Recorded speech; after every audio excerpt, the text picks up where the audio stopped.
everyone, and welcome to Stormlight video. So this is the last video I planned for my Star Wars reaction special in celebrations to the new Star Wars movie come out on Friday. But those who don't remember, I'm going to be seeing later on this evening, Thursday specifically, at 10:50. So yeah, I'll be seeing an early show, which I'm very excited to see, and hopefully I get these out before then. But I'm going to be a little busy in between, so we'll see how I do getting these videos out, particularly with this one. So yeah, let's get to the video I'm at today, which is definitely a video I've been dying to see for the longest time now. I'm pretty sure a bunch of you also as well. And yeah, I thought, this be a special video. I want to do a reaction video to it. So the video I reacted to today is the What If Star Wars Episode 3 We're Good by Belated Media. So I definitely really enjoyed this other two videos based off episodes 2 and episodes 1 and 2, which I definitely enjoyed, especially like what he had to say for the what if for those particular episodes and what he would do to make them actually good movies. So I definitely enjoyed that. I especially liked in episode 2 with the the artist he had make it actually like a visual image of what he wanted for the movies. So I think I saw in the artist trailer from the previous video I reacted to that they actually had like a little link to this particular video itself, and actually showed some more of those artworks. So I'm definitely excited to see those again. So yeah, let's not waste more time. And yeah, so without further ado, let's get started. But first, this one's definitely a bit longer than the previous ones, this being almost 24 minutes long. So yeah, let's just react to What If Star Wars Episode 3 We're Good here. In 3, 2, 1, play. What if Episode 3 were good? Like, really good. What if we returned I remember seeing like a trailer for this thing like the other day. Fox, and we're just gonna make sure that Episode 3 is a little better than what we got. Yeah. And while working on this trilogy, there was a big question that dictated a lot of what I did. What purpose should the prequel serve? And that answer stems from how you watch the films. If you're watching them in the order in which they were released, then the prequels can be granted a fair amount of fan service. But if you view them as the numbers would suggest, sequentially, 1, 2, 3, 4, 5, 6, then those moments of fan service are in fact detrimental to the overall story of the later saga. Yeah. If you see the birth of Luke and Leia, or if you see Vader's suit, it's no surprise when, oh my god, Vader's Luke's father, or oh my god, Luke and Leia are siblings. We're now ahead of the characters for these monumental moments, which diminishes the monumentalness of the moments. Yeah. So for that very reason, when tackling Episode 3, especially the tail end of things, I decided, while nice, a lot of that fan service, it's just gotta go. So sorry, we're not going to be seeing Luke and Leia called by name, and we're certainly not going to be seeing Vader's suit. So, recognizing that some of those things won't be happening, let's dive into this What If. Yeah, let's see what it has to say. 3.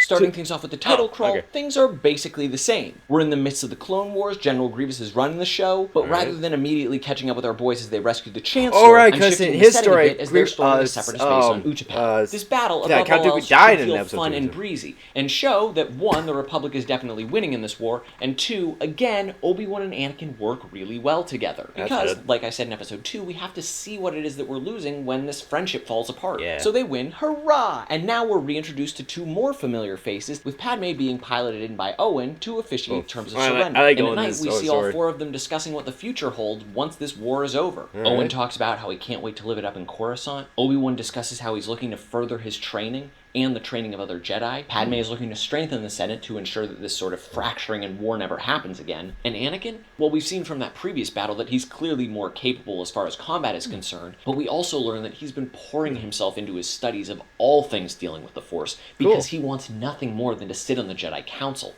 but has been rejected 3 times so far. This conversation basically clues our audience into where all of our characters are, and, lets us know about all the things that none of them are going to get, because things are just going to get worse, but they don't know that yet. And so, happy fun times. And there we transition to the opposite side of the coin as we go to the separatist base on Mustafar, where, man oh man, General Grievous is fucking pissed. And this is great for a number of reasons. Because I don't know about you, but when I saw George's Episode 3, I was really disappointed with Grievous, because he seems like he would be a really cool character, and apparently he is. But if you're just watching the movie and haven't done the summer reading of watching the animated animated miniseries, then you're only seeing a fraction of the character, which is absolutely bonkers when he's one of the primary antagonists of the film. I mean, Boba Fett was also introduced in an animated form before his film, but he's still the holiday special introduction in Empire. It just really bothers me that Grievous is supposed to be a badass, but everything we see in the film begs to differ. Mace Windu even has a line that says General Grievous will run and hide like he always does. Like he always does? Yeah, like why did we see that? It's okay.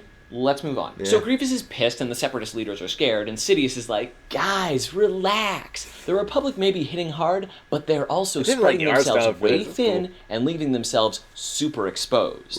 Grievous, go for the heart, and my main man Maul will back you up. Oh yeah, he's still alive. And as Sidious ends the call with those goofs, he turns to Darth Maul, who's like, hey, buddy, super cool that you're running this whole war puppet show thing, but we've got that whole unfinished business about Obi-Wan and how I really want to kill him. Yeah. So can we, like, make that happen sooner than later? And Sidious is like, hey, dude, totally get you. And don't you worry, all those loose ends are going to be tied up real soon. And from there, we bounce to the Jedi Temple, where we see Anakin being praised for his acts of valor, yet still not receiving the rank of Jedi Master. The thumbs down. And this time, Anakin doesn't take things lying down. He's a bit more cocky and combative and wants to know why.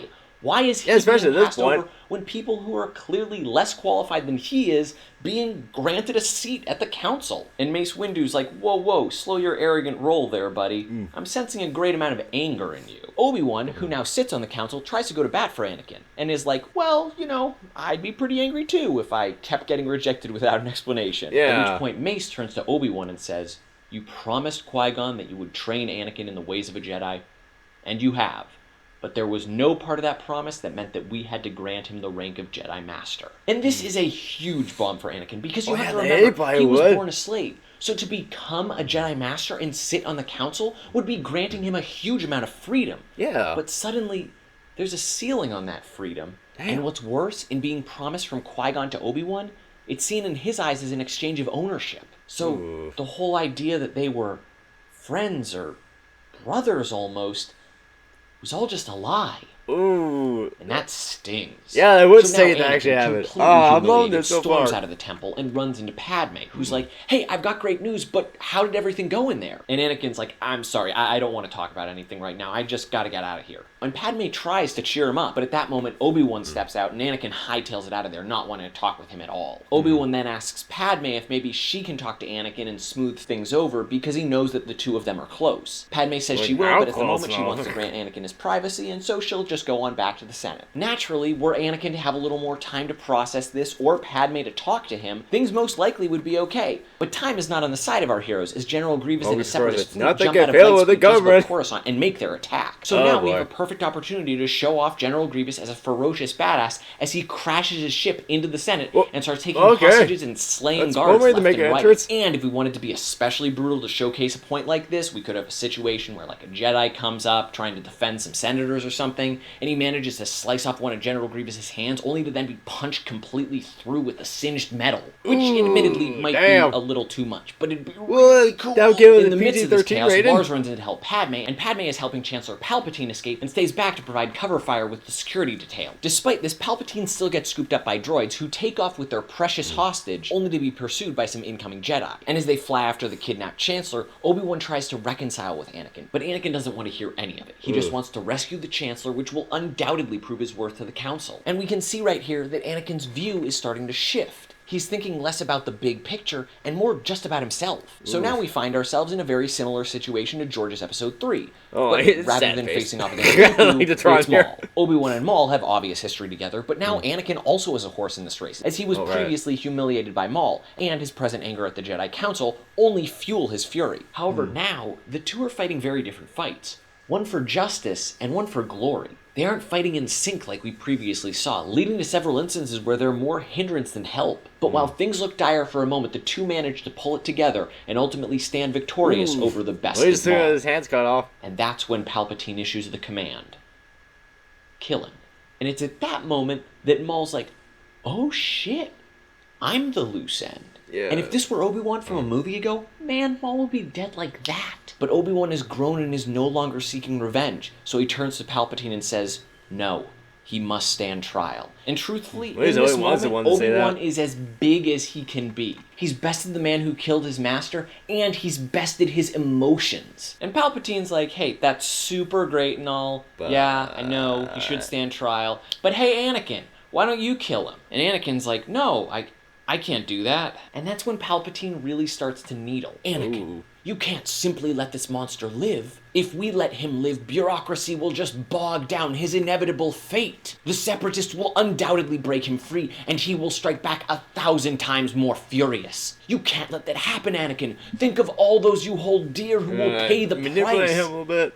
Think of your wife. To which Obi-Wan's like, oh, wow. Since Obi-Wan is our main character in this film, it only makes sense that the audience, like the case with Luke, makes this massive discovery at the same time. So we all get to say, what? Obi-Wan is stunned and hurt by this secret, but still reaches out to his conflicted friend. Anakin, think about this. This is not the way of a Jedi Master.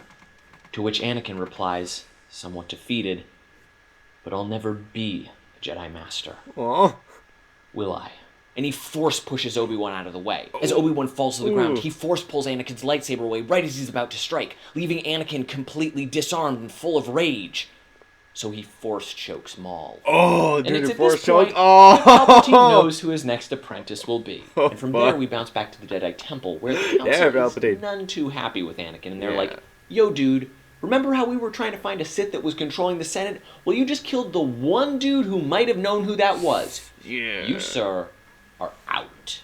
And now Anakin finds himself spiraling, and there's nothing that Obi-Wan can do, only putting a further wedge between the two. So Anakin leaves the temple completely dejected, only to be greeted by Palpatine. My boy, don't you worry about those Jedi. You've shown a great amount of dedication to the Republic, and you've sent a very strong message by killing that savage. And you want to know how I'm going to reward you? You're going to get the job that I previously had, which actually makes you in charge of the Jedi. What do you think about that? Pretty sweet deal, huh? You see, while I don't think that George's introduction of Sith lore is a bad idea by any means, I think it's more fun if Anakin's seduction to the dark side is a little more subverted. So instead of Palpatine being like, hey Anakin, did you hear that the dark side is pretty fucking cool? We're getting, hey, that thing you did, embracing the dark side, was pretty great. Maybe if you did that embracing the dark side more, you'd be even greater. Huh? And now that Palpatine is steering Anakin's trajectory, he's quick to twist the knife and tell Anakin that sadly, during the attack, Padme was taken hostage by the Separatists. And now on Mustafar, we see General Grievous meeting the hostages. Padme calls out that the Republic won't stand for this, and they should surrender now or face death. And Grievous says, however things go now, those hostages shouldn't plan on leaving here alive. At which point, Padme turns to Owen and is like, okay, so the new plan is escape. Cutting now to the Jedi Temple, we see Anakin leading a tactics meeting with the Jedi and generals. Mace Windu questions some of Anakin's decisions, at which point Anakin, who is now plenty stressed because Padme is a hostage and wanting to impress Palpatine, turns things on Mace and is like, okay, you're right, the Jedi are clearly our best bet. Perhaps then it should be you who's leading the charge.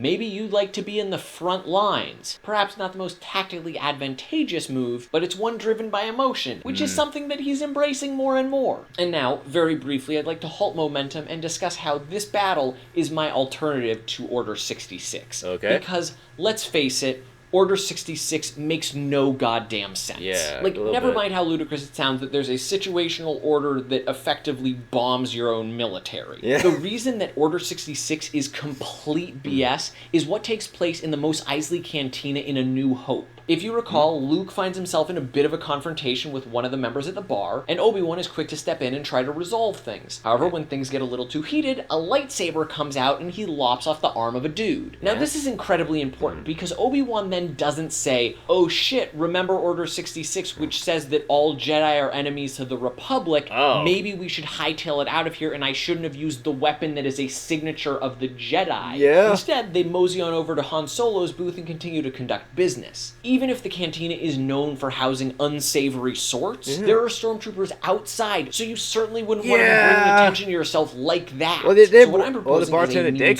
to eradicate the Jedi, as it were, is to more or less have them be cannon fodder to this great battle. If Mace Windu's being placed up front, the Jedi are being placed up front. And with the Separatists bringing their A-game, there aren't going to be many survivors on either side. So the Jedi aren't completely eradicated, no, but their numbers are vastly diminished. Anyway, brief aside done, let's continue with story. After this briefing, Obi-Wan is very distraught with what he's seen. He meets with Yoda, and they discuss the responsibilities of a Jedi. And Obi-Wan comes to realize that he's still very much responsible for Anakin's well-being. So now the Republic is on the move, headed to Mustafar to really bring it to the Separatists. And Separatists have wrangled in all their resources to meet the might of the Republic. Palpatine and Anakin are giving commands in flight above the planet. And things immediately go crazy on the ground with blaster fire and lightsabers. Now during this battle above ground, Padme and the Senators have realized that this is a prime opportunity to escape, and they make their way through the Separatist base, accruing weapons and protection as they go. Even though he's far removed from this battle, Anakin is sensing the great amount of anguish and pain that everybody on the battlefield is experiencing. So he quietly slips away to find a ship to pilot down to the surface. As Anakin sensed, Obi-Wan and the rest of the Jedi are feeling a tremendous strain. And at this point, we get to see some casualties up close. One of them being Mace Windu, who now doesn't know a bitch death like in George's version, and actually gets to go down in a blaze of glory. And if we want to add a little more impact to his death, from up on board the ship, Yoda can scowl over the loss of life. But while things look grim, not all hope is lost, as Padme, Lars, and some of the Senators manage to overtake the Separatist anti-air guns from within, now allowing for more troops to land on the ground and effectively turn the tide in battle. Padme and Lars wave down at Obi-Wan as he charges forward with the rest of the Jedi, and he takes comfort in knowing that they're still alive. And then they rush off in search of commandeering an enemy ship to make their escape. General Grievous now finds himself and his troops being pushed back into the base completely, and he contacts Sidious now in a bit of a panic. The Jedi scum in our army have breached our base, what do we do? To which Sidious replies,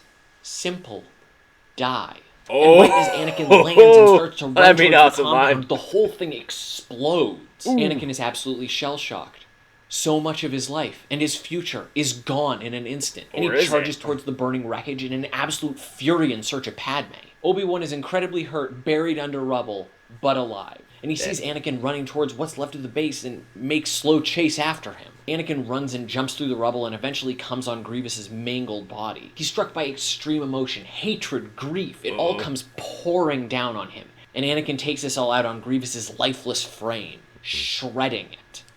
And that's when Obi-Wan reaches him. Obi-Wan tries desperately to tell Anakin that Padme's alive, but when Anakin asks Obi-Wan to lead him to her, he can't. And Anakin promptly says, "Oh, I see. Another lie from the man I thought to be a brother." And then he accuses Obi-Wan and the Jedi Council of being intimidated by him, and that's why they wouldn't grant him a seat. Because they were jealous of his power. And Obi-Wan's like, yo, I don't know what Palpatine's been telling you, but that's some crazy talk. And Anakin laughs. Great stuff. It's not crazy. For the first time I see. You thought I'd be blind to this sort of manipulation, but now, nobody's my master. Now get out of my way.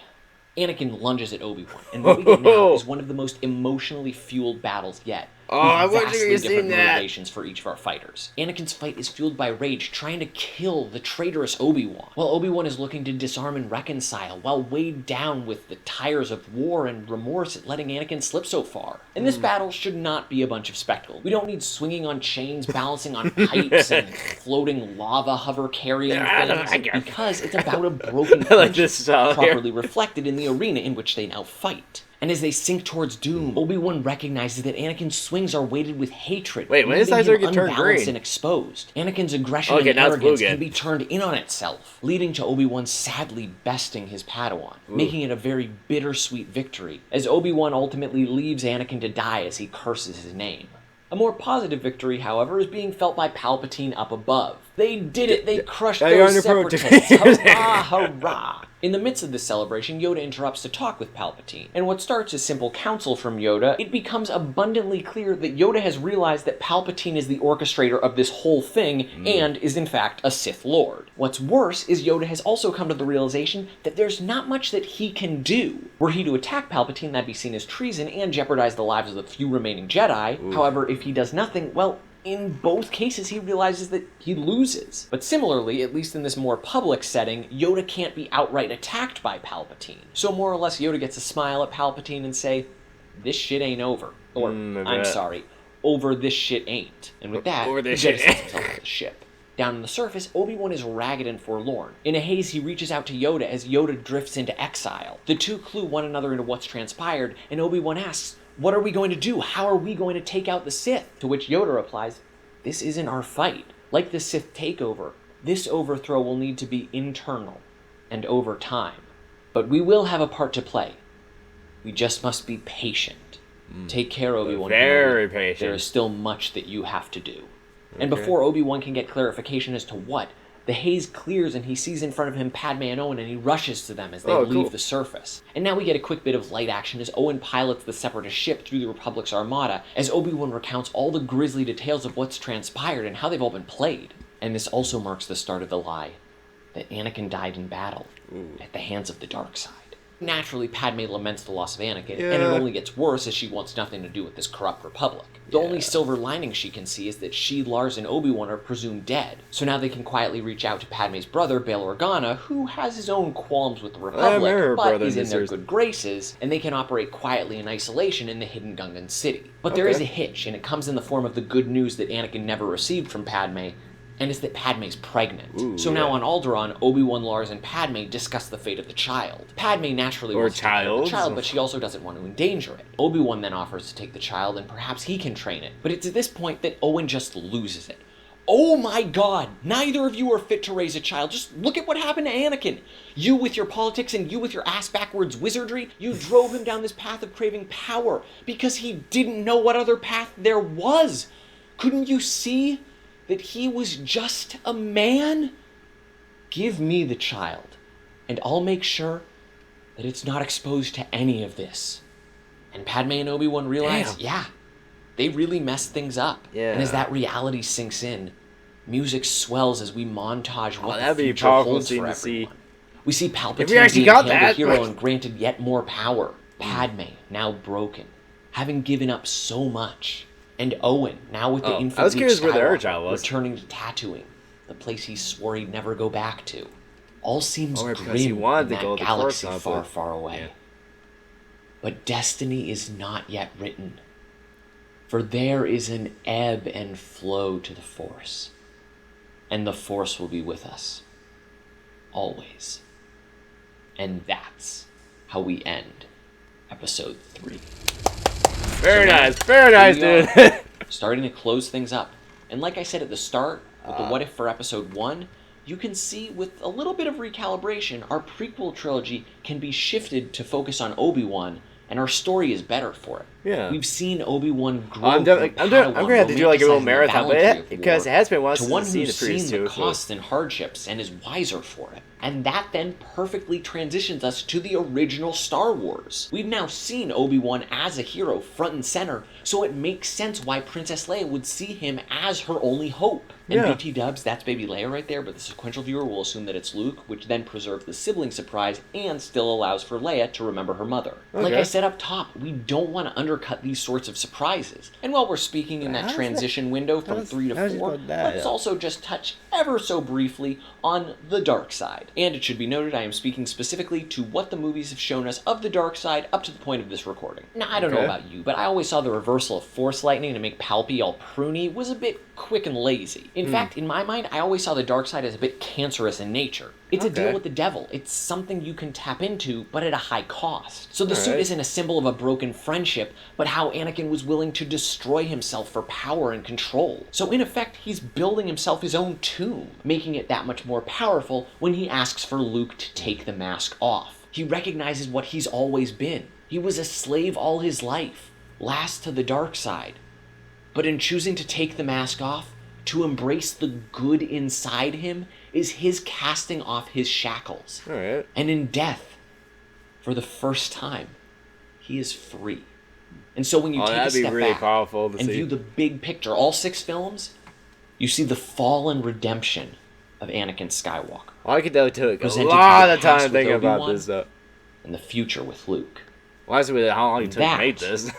I think, is a pretty good what if. Yeah, pretty good. So Very those good. were my ramblings on episode 3. Leave your thoughts and what you would change about episode 3 in the comments down below. And I'd like to extend a huge thank you to Jackie Whistler, who provided all the boards that you saw in this video. You can find more from her at JackieWhistler.com, and she's just been an absolute rock star to work with. And a thank you to all of you guys who have shown a lot of support and patience with me as I've been developing this. The shout-outs on Facebook, Twitter, and email have just meant the world. And hey, we're done with the prequel trilogies now, so I guess let me know what other what-ifs you'd like to have happen. I don't know what you can do with the rest of it. Movies or TV shows. I've got nothing presently in mind. Okay. You know, let me know if you want this series to continue. Oh, and hey, if you want more from me, you can certainly subscribe or check out my Movie Talk series right here, where I meet with another YouTuber and we discuss a movie that they picked out. This one is Speed Racer with Aaron Hansen of Game Grumps and Ego Raptor. Or if you'd like a more traditional review from me, why not check out my top 10 of 2014 right there? Or maybe you're feeling that you just want to stick with the prequels. Well then, check out Screen Junkie's Honest Trailers of episode 3. Well, I just watched that before this. And of course, you're more than welcome to follow me on Twitter, Facebook. You can just search Belated Media or check the links down in the description. They're right there. So comment, click, and keep loving movies, guys. As for me, well, I think in keeping with the tradition of Star Wars, what if Episode 1 is due for a special edition, right? What if Episode 1 was good? Wait, what? Wait. Move out of the way! Oh, like when he did the end there. That was funny. So, yeah, so that was What If Star Wars Episode 3 were good, and that was definitely worth the wait. I really like that. Cheers to you. So yeah, I think it's been like what, man, at least a year since the episode 2 one, or it's been quite some time since like with between this one and episode 2. So yeah, like I said before, I watched his takes on episodes 1, 2 like several times at this point. So I think I'm probably gonna do like a little mini marathon with each of these videos, because yeah, they're just so well done, and I could tell he's taking a lot of time to think this over. Probably, obviously when you talked with this few people to get their ideas, one out what to do.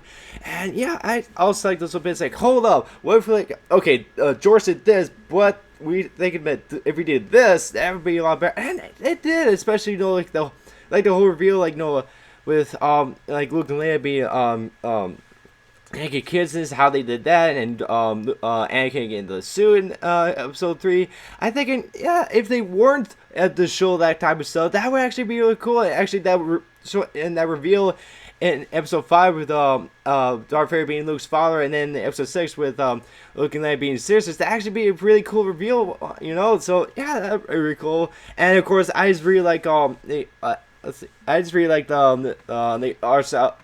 art I was showing throughout this for each of the specific scenes he was talking about. And yeah, I forget the name of the lady who does the artwork, but yeah, very nice job. It was a very, very nice and very well done. Probably tell it took a lot of time to do all that throughout this 20 plus minute video. So yeah, probably tell it took a long time. And of course, I like those little doodles, so all the stuff that was originally shown in the original movie. So yeah, I really like those modes too. So yeah, and of course he had a lot of good things to talk about, in his version of episode 3. Of course, some great moments episode 3, but obviously with his stuff is definitely, I could see making episode 3 a really good movie, with his version one. That's so yeah. I just think I definitely tell with his version, it definitely a lot more powerful filled with a lot more emotions, a lot more relationships rise and or more in this case, a lot more relationships falling. And also I realized that his version of the confrontation between Anakin and Obi-Wan at the end there, it's that obviously not dragging a lot more, have a lot more emotional back up to it. So yeah, and of course I like Anakin's fall in this version.